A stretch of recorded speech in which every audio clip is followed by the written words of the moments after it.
बारिश में गरीब परिवार ने खाया पहली बार पनीर पकौड़े।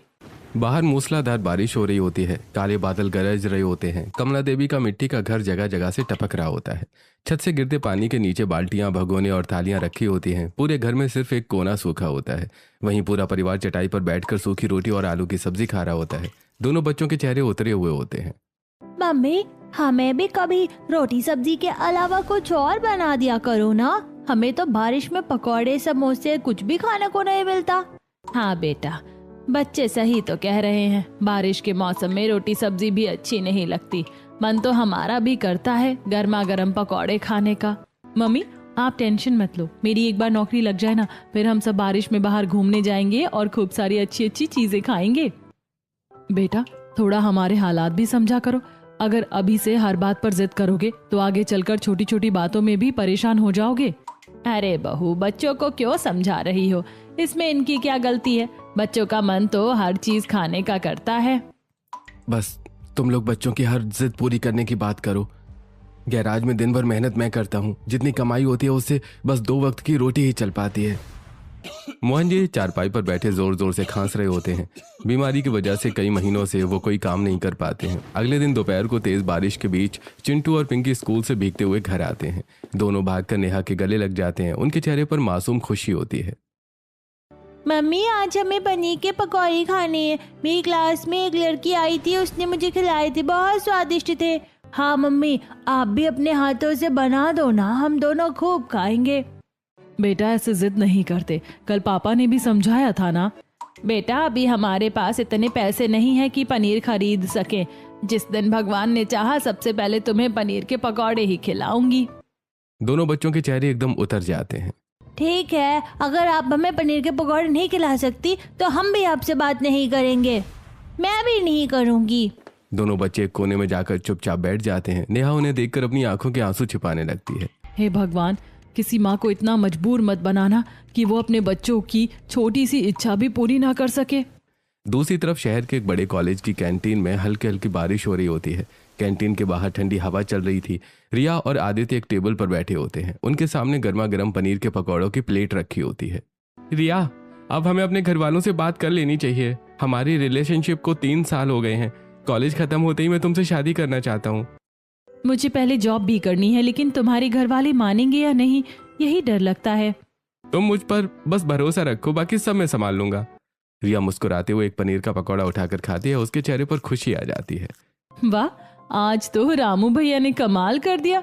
इतनी स्वादिष्ट पनीर के पकौड़े तो मैंने पहले कभी नहीं खाए। लगता है रामू भैया अब शेफ बनने वाले हैं। दोनों हंसने लगते हैं। बारिश बंद हो जाती है। उसी शाम आदित्य अपने आलीशान घर के ड्राइंग रूम में अपने माता पिता के सामने बैठा होता है। सभी लोग चाय पी रहे होते हैं। मम्मी, मुझे कॉलेज में एक लड़की पसंद है। कॉलेज खत्म होने के बाद मैं उसी से शादी करना चाहता हूँ। क्या कहा? अब तो इतना बड़ा हो गया कि अपनी शादी का फैसला भी खुद करेगा। बेटा, लड़की कहाँ रहती है? उसके परिवार वाले क्या करते हैं? वो गांव में रहती है। उसके बड़े भाई का गैराज है, वो मैकेनिक है।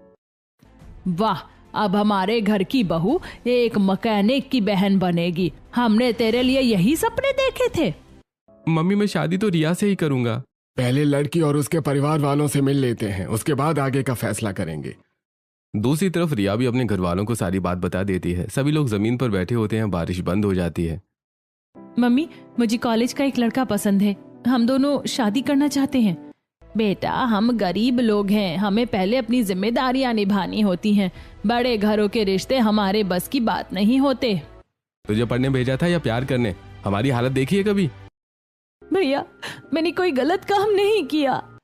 अरे भाई, इतना गुस्सा मत करो। अगर लड़के वाले मिलने को तैयार हैं तो एक बार मिल लेते हैं। बात करने में क्या जाता है। सभी लोग एक दूसरे का चेहरा देखने लगते हैं। अगली सुबह तेज बारिश हो रही होती है। रिया का पूरा परिवार एक ऑटो में बैठकर आदित्य के घर पहुंचता है। ऑटो से उतरते उतरते सभी आधे से ज्यादा भीग चुके होते हैं। उनकी चप्पलों में कीचड़ चिपका होता है। जैसे वो घर के अंदर कदम रखते हैं, चमचमाते फर्श पर मिट्टी के निशान पड़ जाते हैं। अरे मम्मी जी, लगता है ये लोग पूरा खेत ही साथ लेकर आ गए हैं। कोई बात नहीं, नौकर बाद में फर्श साफ कर देगा। गांव वालों को क्या पता ऐसे घरों में कैसे चला जाता है। ये सुनते ही रिया, नेहा और कमला देवी शर्म से सिर झुका लेती हैं। योगेश अपनी मुट्ठियां भींच लेता है, लेकिन अपनी बहन की खुशी के लिए कुछ नहीं कहता। गरीबी इंसान की जेब ही नहीं, उसकी इज्जत की भी परीक्षा लेती है। लड़के के घर के डाइनिंग हॉल में बड़ी सी डाइनिंग टेबल सजी होती है। टेबल पर तरह तरह की महंगी डिशेज रखी होती हैं। पनीर के पकौड़े, शाही पनीर, पनीर टिक्का, मलाई कोफ्ता, पुलाव, रायता और मिठाइयों की खुशबू पूरे घर में फैल रही होती है। बाहर लगातार बारिश हो रही होती है। आदित्य के पिता सभी को मुस्कुराकर अंदर बैठने का इशारा करते हैं। आइए आइए, पहले खाना खाते हैं, फिर आराम से रिश्ते की बात करेंगे। सभी लोग डाइनिंग टेबल पर बैठ जाते हैं। चिंटू और पिंकी पहली बार इतने सारे पनीर के व्यंजन देखकर अपनी खुशी छिपा नहीं पाते। दोनों जल्दी से पनीर के पकौड़ों की प्लेट की तरफ हाथ बढ़ा देते हैं। पिंकी जल्दी ले, नहीं तो खत्म हो जाएंगे। वाह, कितनी सारी पनीर के पकौड़े। दोनों बच्चे बड़े चाव से पकौड़े खाने लगते हैं। ये देखकर कमल के चेहरे पर तिरस्कार भरी मुस्कान आ जाती है। लगता है आप लोगों ने ऐसा खाना पहली बार ही देखा है। मम्मी, इनके लिए तो ये किसी खजाने से कम नहीं होगा। ऐसी चीजें बेचारे साल में एक बार ही खाते होंगे। आंटी जी, हम गरीब जरूर हैं, लेकिन इसका मतलब ये नहीं कि हमारे घर में खाने के लाले पड़े रहते हैं। मेहनत की सूखी रोटी भी इज्जत से खाई जाती है। शिल्पा एक पनीर का पकौड़ा उठाकर खाती है और मुस्कुराने लगती है। सच कहूँ, बारिश में पनीर के पकौड़ों का स्वाद ही अलग होता है, लेकिन आप लोगों को तो शायद इसका स्वाद ही नहीं पता होगा। योगेश की मुट्ठियां गुस्से से भिज जाती हैं। उसकी आंखों में अपमान साफ दिखाई दे रहा होता है। बस बहुत हो गया, चलो सभी लोग अभी के अभी यहाँ से निकलते हैं। हमें इस घर में कोई रिश्ता नहीं करना। भैया, मेरी बात तो सुनो। एक शब्द भी नहीं दिया। जहाँ इज्जत नहीं होती वहां रिश्ते नहीं बनाए जाते। गरीब परिवार बिना खाना पूरा किए ही वहां से उठ जाता है। सभी लोग भीगते हुए ऑटो में बैठकर अपने घर लौट जाते हैं। घर पहुंचकर सभी लोग भीगे हुए कपड़े बदल लेते हैं। बाहर बारिश अभी भी जारी होती है। लेकिन एक बात तो माननी पड़ेगी, उनके घर के पनीर के पकौड़े सच में बहुत स्वादिष्ट थे। मम्मी, अगर भैया हमें थोड़ी देर और बैठने देते ना, तो मैं सारे पनीर के पकौड़े खत्म कर देता। मैं भी। बच्चों की बात सुनकर सबके चेहरे पर हल्की सी मुस्कान आ जाती है, लेकिन रिया का चेहरा गुस्से और दुख से भरा होता है। भैया, आपने ऐसा क्यों किया? कम से कम बात तो पूरी कर लेते। तुझे दिखाई नहीं दे रहा था? हाँ, उसकी माँ हर बात पर हमारी बेइज्जती कर रही थी, और अगर आदित्य सच में तुझसे प्यार करता तो अपनी माँ को जरूर रोकता। लेकिन मैं उससे बहुत प्यार करती हूँ। बेटा, जब तेरी अच्छी नौकरी लग जाएगी ना, तब तुझसे शादी करने के लिए अच्छे अच्छे लड़कों की लाइन लग जाएगी। अभी अपना ध्यान से पढ़ाई और नौकरी पर लगा। दीदी, मम्मी और योगेश बिल्कुल सही कह रहे हैं। आप हमारे घर की पहली लड़की बनेंगी जो इतनी बड़ी नौकरी करेगी। योगेश ने भी आपको यहाँ तक पहुँचाने के लिए कितनी मेहनत की है। रिया की आंखों में आंसू आ जाते हैं। वो उठकर योगेश को गले से लगा लेती है। आई एम सॉरी भैया, अब मैं वही करूंगी जो आपको सही लगेगा। आज के बाद मेरा पूरा ध्यान सिर्फ अपने करियर पर होगा। उसी दिन से रिया आदित्य से बात करना बंद कर देती है और पूरी मेहनत से नौकरी की तैयारी में लग जाती है। दूसरी तरफ योगेश रोज की तरह गैराज में काम कर रहा होता है। बाहर हल्की बारिश हो रही होती है। एक कार मशीन वाले स्टैंड पर ऊपर उठी हुई होती है। योगेश कार के नीचे लेटकर इंजन ठीक कर रहा होता है। योगेश, आराम से काम करना। जी मालिक। तभी अचानक कार का स्टैंड जोर से हिलता है। पूरी कार नीचे गिर जाती है और योगेश उसके नीचे दब जाता है। अरे बचाओ! गैराज के सभी लोग दौड़ कर आते हैं। बड़ी मुश्किल से कार हटाई जाती है। योगेश के हाथ और पैर में गंभीर फ्रैक्चर हो जाता है। कुछ दिनों बाद योगेश घर पर प्लास्टर चढ़ाई चारपाई पर लेटा होता है। घर की सारी जमा पूंजी अस्पताल और दवाइयों में खत्म हो चुकी होती है। रसोई में राशन भी बहुत कम बचा होता है। अगर मैं किसी काम का होता तो आज मेरे बच्चों को ये दिन नहीं देखना पड़ता। भगवान, अब इस परिवार की नैया तू ही पार लगा। अगले दिन सुबह नेहा चुपचाप साड़ी पहनकर घर से निकलने लगती है। अरे बहू, तू रहने दे। अच्छा नहीं लगता कि तू लोगों के घर जाकर काम करे। मम्मी जी, जब घर पर मुसीबत आती है तो औरत चट्टान बन जाती है। जब तक इनके हाथ पैर ठीक नहीं हो जाते तब तक मैं काम करूंगी। नेहा अपने पति से यह बात छिपाकर घर घर काम करने निकल जाती है। अगले दिन पड़ोस में शकुंतला की बेटी को लड़के वाले देखने आते हैं। रिश्ता पक्का हो जाता है। खुशी में शकुंतला ढेर सारे पनीर के पकौड़े बनवाती है और पूरे मोहल्ले में बांटने लगती है। बारिश की ठंडी फुहारें चल रही होती हैं। ले बहन, शकुंतला ने पनीर के पकौड़े भेजे हैं। वाह, आज तो मजा आ गया। लेकिन शकुंतला जानबूझकर कमला देवी के घर पकौड़े नहीं भेजती। कमला जी, आपने पकौड़े खाए? नहीं, हमारे घर तो कोई पकौड़े नहीं आए। तभी शकुंतला वहां आ जाती है। हाँ, जानबूझकर नहीं दिए। तुम जैसे गरीबों को क्या ही देना। इतना कहकर वो हंसते हुए वहां से चली जाती है। पता नहीं कैसी औरत है, हर किसी को नीचा दिखाने में लगी रहती है। रहने दो बहन, हम कौन सा उसके पनीर के पकौड़ों के लिए तरस रहे हैं। कुछ हफ्तों बाद योगेश का प्लास्टर अभी पूरी तरह नहीं उतरा होता, लेकिन घर की हालत इतनी खराब हो चुकी होती है कि वो दर्द सहते हुए फिर से गैराज पहुंच जाता है। अरे योगेश, अभी तेरी तबीयत पूरी तरह ठीक नहीं हुई। मालिक, घर में बच्चे भूखे हों तो दर्द भी छोटा लगने लगता है। बारिश बंद हो जाती है। उसी दिन कॉलेज में रिया की एक दोस्त का जन्मदिन होता है। कैंटीन में सभी दोस्तों को पनीर के पकौड़ों की पार्टी दी जाती है। पार्टी खत्म होने के बाद रिया चुपके से कुछ पकौड़े अपने टिफिन में पैक कर लेती है। शाम को घर में चिंटू और पिंकी सूखी रोटी खा रहे होते हैं। तभी रिया मुस्कुराते हुए घर के अंदर आती है। अरे मेरे शैतानों, देखो मैं तुम्हारे लिए क्या लाई हूँ। रिया जैसे ही टिफिन खोलती है उसमें गर्मा गर्म पनीर के पकौड़े देखकर दोनों बच्चों की आंखें चमक उठती हैं। वाह, पनीर के पकौड़े! बुआ, आप दुनिया की सबसे अच्छी बुआ हो। दोनों बच्चे तुरंत अपनी सूखी रोटी एक तरफ रख देते हैं और बड़े चाव से पनीर के पकौड़े खाने लगते हैं। नेहा मुस्कुराते हुए बच्चों की खुशी को निहार रही होती है। अगली सुबह बाहर हल्की हल्की बारिश हो रही होती है। योगेश प्लास्टर उतरने के बाद भी दर्द से कराहते हुए गैराज में काम कर रहा होता है। हाथ पैर में अभी भी पूरी ताकत नहीं लौटी होती। वो एक गाड़ी का टायर खोलने की कोशिश करता है, लेकिन दर्द की वजह से बार बार रिंच उसके हाथ से छूट जाती है। शाम को थका हारा योगेश घर लौटता है। चलते समय भी वो हल्का सा लंगड़ा रहा होता है। नेहा उसकी परेशानी साफ समझ रही होती है। सुनिए, आपको इतनी तकलीफ हो रही है, मैं भी बाहर जाकर कुछ काम कर लेती हूँ ना, थोड़ा बहुत सहारा तो आपको मिल ही जाएगा। हाँ बेटा, बहू बिल्कुल सही कह रही है। जब तक पूरी तरह तू ठीक नहीं हो जाता तब तक ये भी थोड़ा हाथ बटा देगी। खबरदार, अगर उसने घर से बाहर जाकर काम किया तो जिस दिन ये बाहर नौकरी करने गई उसी दिन इसे घर से बाहर निकाल दूंगा। लेकिन मैं तो सिर्फ... मुझे अच्छा नहीं लगता कि मेरी बीवी दूसरे लोगों के घर काम करे, चाहे मैं भूखा रहूं, लेकिन ये बाहर काम नहीं करेगी। इतना कहकर योगेश गुस्से में बाहर चला जाता है। क्या नेहा अपने परिवार के साथ चैन से बैठकर पनीर के पकौड़े कभी खा पाएगी या गरीबी उसकी हर खुशी छीन लेगी? कुछ दिनों बाद स्कूल में एनुअल फंक्शन की तैयारियां चल रही होती हैं। शाम को चिंटू और पिंकी स्कूल से घर आते हैं। दोनों बहुत उत्साहित दिखाई दे रहे होते हैं। मम्मी, कल हमारे स्कूल का एनुअल फंक्शन है। मम्मी, कल हमारे टिफिन में कुछ अच्छा बना देना ना, सारे बच्चे ना बढ़िया बढ़िया खाना लेकर आएंगे। बेटा, तुम्हें पता है ना घर के हालात कैसे हैं। दोनों बच्चे हाथ जोड़कर नेहा के सामने खड़े हो जाते हैं। मम्मी प्लीज, मम्मी प्लीज, बस इस बार। अच्छा ठीक है, मैं आज पापा से बात करके देखती हूँ, अगर उनके पास पैसे हुए तो जरूर कुछ अच्छा बना दूंगी। शाम को योगेश गैराज से घर लौटता है। वो बहुत थका हुआ दिखाई दे रहा होता है। नेहा उसके सामने पानी का गिलास रखती है। सुनिए, परसों बच्चों का एनुअल फंक्शन है, थोड़ा सा पैसा दे दीजिए, मैं उनके लिए टिफिन में कुछ अच्छा बना दूंगी। सारे बच्चे अच्छा खाना लेकर आएंगे। अरे पागल हो गई हो क्या? इतने पैसे कहाँ से लाऊं? घर का खर्च चलाऊं या बच्चों की अलग अलग फरमाइशें पूरी करूं? थोड़ा बहुत ही दे दीजिए। अपने और अपने बच्चों की इस चटोरी जीभ पर थोड़ा कंट्रोल लगाओ। नेहा चुप हो जाती है। वो समझ जाती है कि अब उससे और कुछ कहना बेकार है। रात को सभी के सो जाने के बाद नेहा धीरे धीरे रसोई में जाती है। वो चावल का डिब्बा खोलती है। उसमें उसने इमरजेंसी के लिए 200 रुपए छिपा कर रखे होते हैं। भगवान, ये पैसे मैंने बुरे वक्त के लिए रखे थे, लेकिन बच्चों की खुशी भी किसी इमरजेंसी से कम नहीं है। अगले दिन सुबह हल्की बारिश के बीच नेहा बाजार जाती है। वो पनीर, चाउमीन, सब्जियां और बाकी जरूरी सामान खरीदती है। बारिश तेज होने लगती है। नेहा सामान को अपनी चुन्नी से ढककर भागते हुए घर पहुंच जाती है।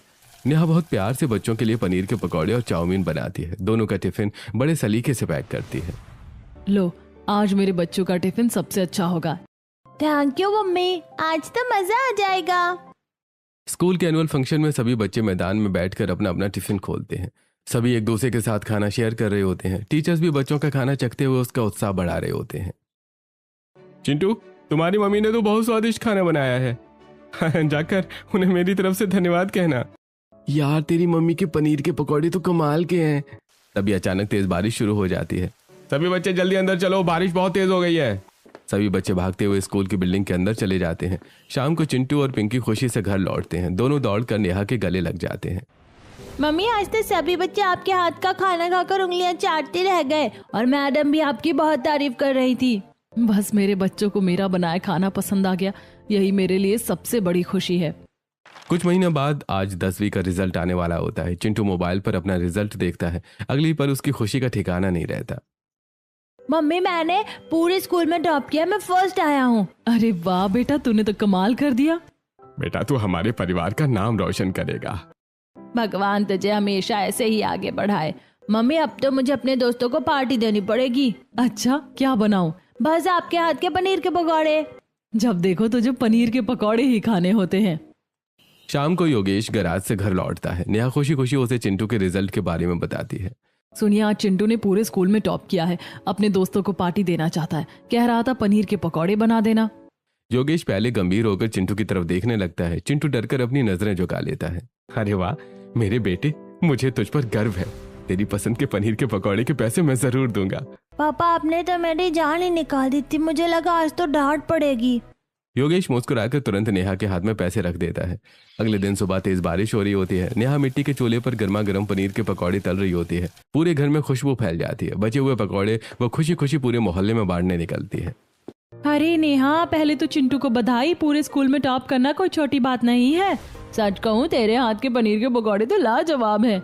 नेहा, तुझे तो पनीर के पकौड़ों की दुकान ही खोल लेनी चाहिए। इतना बढ़िया स्वाद तो बड़े बड़े होटल वालों में भी नहीं होता। अरे नहीं बहन, आप लोग तो बस ऐसे ही मेरी तारीफ कर रही हैं। नेहा मुस्कुराती है, लेकिन पड़ोस की औरतों की बातों से पहली बार उसके मन में ये ख्याल आता है कि शायद उसके हाथ का स्वाद ही उसके परिवार की किस्मत बदल सकता है। शाम को बाहर लगातार तेज बारिश हो रही होती है। नेहा रसोई में चूल्हे के पास बैठी चाय बना रही होती है। मोहल्ले की औरतों की कही हुई बात बार बार उसके दिमाग में घूम रही होती है। अचानक उसके मन में एक नया विचार आता है। वो मुस्कुराते हुए योगेश के पास जाती है, जो चारपाई पर बैठा अपने घायल पैर की सिकाई कर रहा होता है। सुनिए, मेरे दिमाग में एक बात आई है। क्या बात है? क्यों ना हम भी कुछ बेचने का काम शुरू करें। अभी बारिश का मौसम है, हम पनीर के पकौड़े, आलू का पराठा और चाय का छोटा सा ठेला लगा सकते हैं। घर का ही काम रहेगा और गांव में ऐसी कोई भी दुकान नहीं है, लोगों को जरूर पसंद आएगा।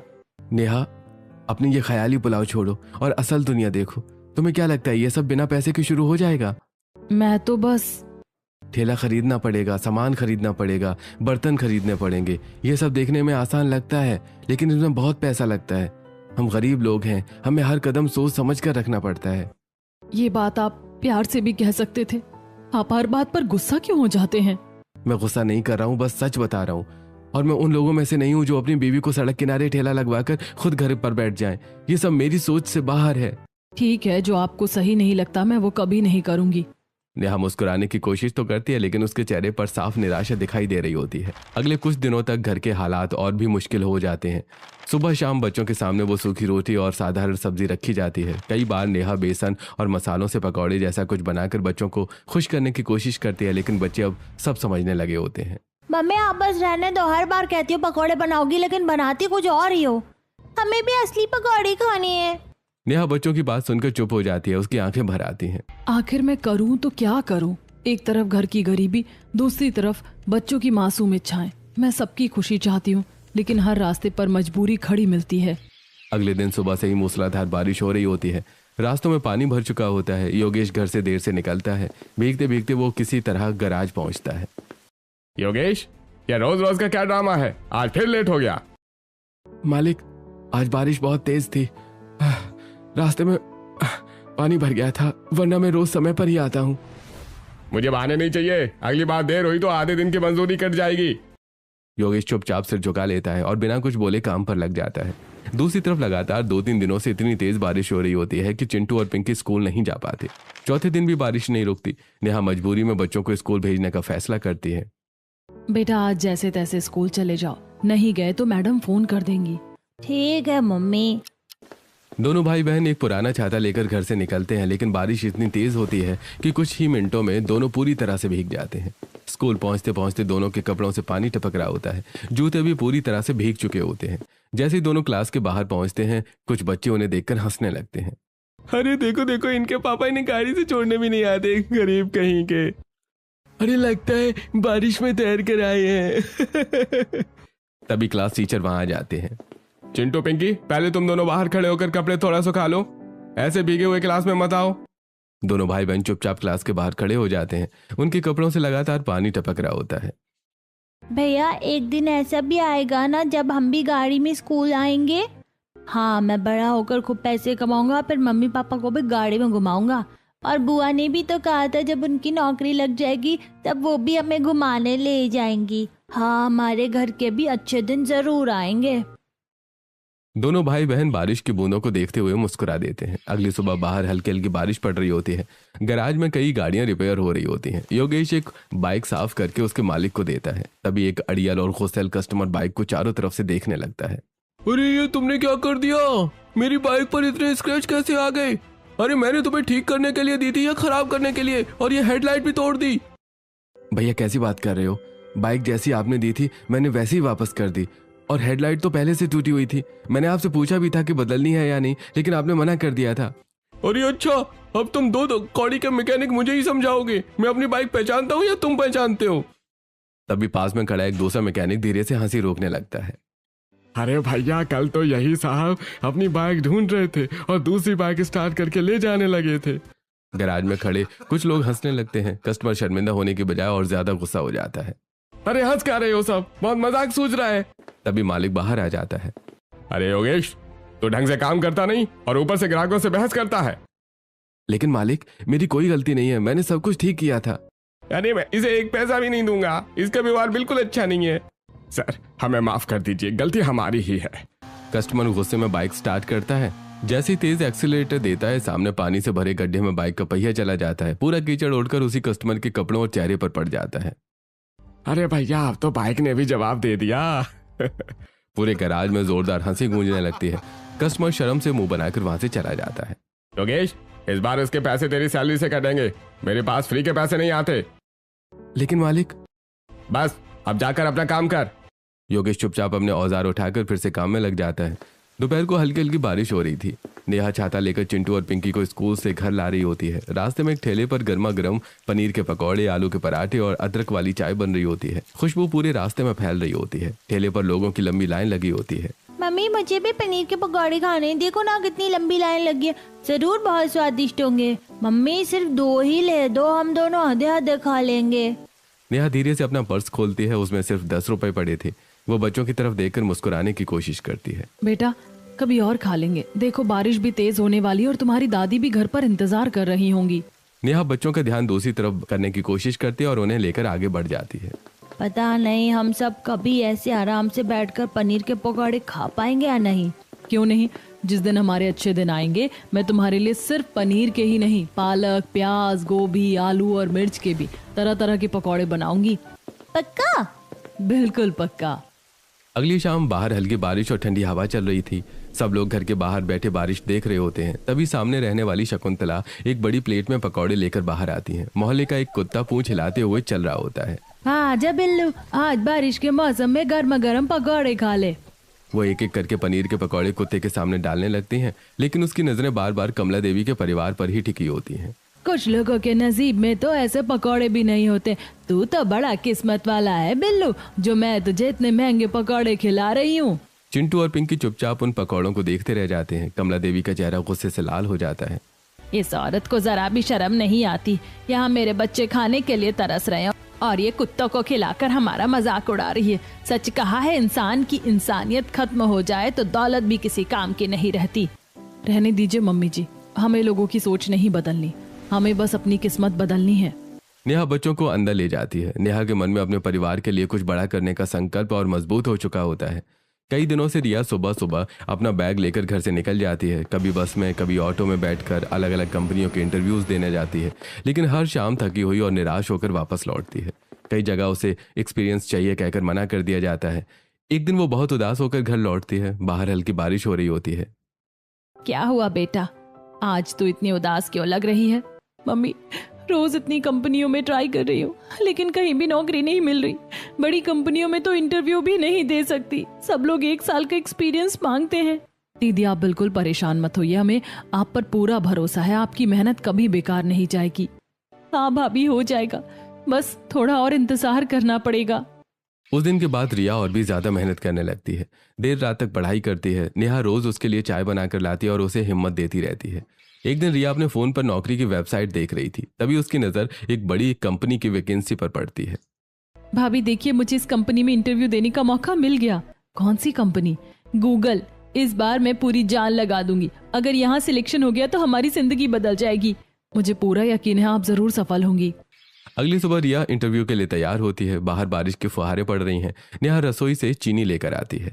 दीदी, दही तो घर में है नहीं, चलिए चीनी ही खा लीजिए। कहते हैं मीठा खाकर जाओ तो काम अच्छा होता है। ये सुनकर पूरा परिवार हंस पड़ता है। भगवान तेरा भला करे बेटा। अरे आज खुशखबरी लेकर ही लौटना। कोशिश पूरी करूंगी। रिया कंपनी के ऑफिस में पहुंचती है। इंटरव्यू रूम में 3 इंटरव्यूअर बैठे होते हैं। रिया आत्मविश्वास के साथ अंदर जाती है। हर सवाल का जवाब बिना घबराए देती है। उसकी समझदारी और आत्मविश्वास देखकर सभी इंटरव्यूअर प्रभावित हो जाते हैं। Congratulations Riya, you are selected. आप कल से हमारी कंपनी ज्वाइन कर सकते हैं। Thank you so much sir. Riya खुशी से ऑफर लेटर लेकर घर की तरफ दौड़ पड़ती है। बाहर मूसलाधार बारिश हो रही होती है। रिया भागती हुई घर के अंदर आती है। उसके हाथ में ऑफर लेटर होता है। देखो, मेरा ऑफर लेटर आ गया। अब मैं गूगल जैसी बड़ी कंपनी में काम करूंगी।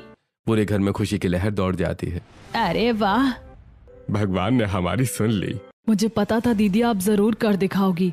नेहा खुशी में रिया का हाथ पकड़कर डांस करने लगती है। बच्चे भी ताली बजाकर नाचने लगते हैं। अब तो मैं रोज पनीर के पकौड़े खाऊंगा और मैं रोज बुआ से आइसक्रीम भी मंगवाऊंगी। सभी लोग उनकी बातें सुनकर जोर जोर से हंसने लगते हैं। अगले दिन रिया पूरे परिवार को शहर के एक अच्छे से रेस्टोरेंट में लेकर जाती है। बेटा, रेस्टोरेंट में तो बहुत पैसे लग जाएंगे। अरे मम्मी, आज मेरी तरफ से पार्टी है। मेरी स्कॉलरशिप के कुछ पैसे अभी भी बचे हुए हैं। सभी पहली बार इतने बड़े रेस्टोरेंट में पहुंचते हैं। वेटर अलग अलग तरह का खाना लेकर आता है। पनीर के पकौड़े भी टेबल पर रखे जाते हैं। बच्चों, आज जितने पनीर के पकौड़े खाने उतने खाओ। आज तुम्हारी बुआ की पार्टी है। पूरा परिवार हंसते हंसते पहली बार इतने स्वादिष्ट खाने का आनंद लेता है। अगले दिन रिया घर के लिए ढेर सारा राशन लेकर आती है। आटा, चावल, दाल, तेल, सब्जियां और कई पैकेट पनीर के भी होते हैं। अरे, तेरे पास इतने पैसे कहाँ से आए? और इसमें तो पनीर भी है। भैया, कंपनी ने मुझे 1 महीने की एडवांस सैलरी दे दी, इसीलिए सोचा घर का राशन भी ले आए और पनीर भी, क्योंकि हमारे दोनों शैतानों को पनीर के पकौड़े बहुत पसंद हैं। बहुत अच्छी बात है। रिया अपने भाई और नेहा को गले लगा लेती है। भाभी, अगर आपने मुझे हर दिन हिम्मत ना दी होती तो मैं यहाँ तक कभी नहीं पहुँच पाती। इसीलिए तो कहते हैं, घर के बड़े अगर साथ दें तो मुश्किल रास्ते भी आसान हो जाते हैं। बाहर तेज बारिश हो रही होती है। नेहा रसोई में सभी के लिए पनीर के पकौड़े बनाने लगती है। वो सबसे पहले ताज़े पनीर को चौकोर टुकड़ों में काटती है। एक बड़े बर्तन में बेसन डालती है। उसमें नमक, लाल मिर्च पाउडर, हल्दी, अजवाइन, थोड़ा सा धनिया पाउडर, बारीक कटी हरी धनिया, चुटकी भर गरम मसाला और थोड़ा सा चावल का आटा डालती है ताकि पकौड़े कुरकुरे बने। फिर थोड़ा थोड़ा पानी डालकर गाढ़ा घोल तैयार करती है। कढ़ाई में तेल गरम करती है और पनीर के टुकड़े को बेसन के घोल में डुबोकर धीरे धीरे गरम तेल में तलना शुरू करती है। कुछ ही देर में सुनहरे और कुरकुरे पनीर के पकौड़े तैयार हो जाते हैं। पूरे घर में उनकी खुशबू फैल जाती है। पूरा परिवार नीचे चटाई बिछाकर गोल घेरा बनाकर बैठा होता है। बीच में गर्मा गर्म पनीर के पकौड़े और चाय रखी होती है। बस यही तो असली मौसम है, बारिश और मम्मी के पनीर के पकौड़े। मम्मी, अब तो आप रोज बारिश बुला लिया करो। अरे पगली, अगर रोज बारिश हुई तो मैं गैराज कैसे जाऊंगा? कोई बात नहीं पापा, फिर हम सब मिलकर मम्मी के पकौड़े बेचेंगे। ये सुनते ही पूरा परिवार जोर जोर से हंसने लगता है। अगले दिन नेहा अलग अलग तरह के पकौड़े बनाती है। पनीर, प्याज, आलू, पालक और मिर्च के। पूरा परिवार उन्हें मोहल्ले में बांटता है। सभी नेहा के हाथ के पकौड़ों की खूब तारीफ करते हैं। नेहा, तेरे हाथों में तो सच में जादू है। बेटा, आज तो हमारे घर में इतनी खुशियां हैं, उसमें तेरा बहुत बड़ा हाथ है। तूने इस परिवार को कभी नहीं टूटने दिया। मम्मी जी, परिवार साथ हो तो हर मुश्किल छोटी लगने लगती है। बुआ, अब आपकी नौकरी लग गई है तो अगला टारगेट क्या है? कि हाँ, हर रविवार अनलिमिटेड पनीर पकौड़ा डे और बिल भी बुआ ही देंगी। दोनों बच्चों की बात सुनकर पूरा परिवार ठहाका लगाकर हंस पड़ता है। बाहर बारिश हो रही होती है और घर के अंदर प्यार, अपनापन और खुशियों की गर्माहट बिखरी होती है। कुछ महीनों बाद रिया की नौकरी की वजह से पूरा परिवार शहर में शिफ्ट हो जाता है। अब उनके जीवन में संघर्ष कम और मुस्कुराहटें ज्यादा होती हैं। लेकिन बारिश के मौसम में चटाई पर बैठकर साथ में पनीर के पकौड़े खाने की उनकी पुरानी आदत कभी नहीं बदलती। आपको क्या लगता है, असली खुशी महंगे खाने में होती है या पूरे परिवार के साथ बैठकर साधारण खाना खाने में भी उतनी ही खुशी मिलती है?